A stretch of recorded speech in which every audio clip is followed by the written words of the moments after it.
Thank you for joining me. I'm going to be reading the Earth Class Notes, written by the 12th Apostle, entitled 3. Jesus told Peter that he would deny him 3 times before the sun rose the next day.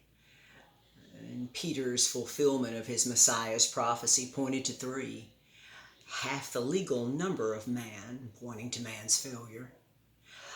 Not long thereafter, Jesus would volunteer to prove his Father's justice, only as the Son of God could do. From the view of everyone looking on the Son of God, hung between 2 thieves, again pointing to the number 3, and pointing to humanity's failure, but also pointing to Jesus being the ultimate blessing within the setting of man's failure.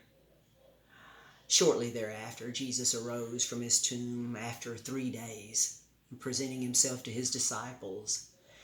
In this greatest of all settings, the number 3 can have valid application. 3 being half the number of man points again to man's foolish failure to recognize Jesus as the Son of God, and in this same context, Jesus overcoming humanity's failure only as the Son of God could do.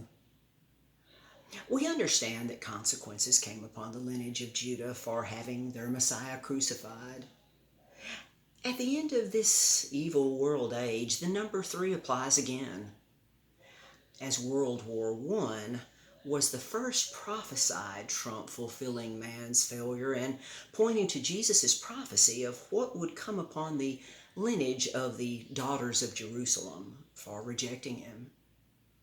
With the second trump's fulfillment at World War II being much more devastating than the first, a double witness to the horrible consequences of what the religious leadership in Jerusalem set in motion by having the Son of God crucified.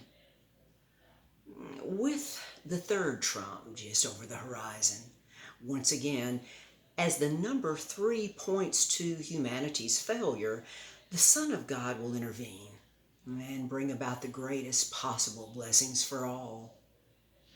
In this context, the heavenly focus is upon our witness for God here at the end of this age.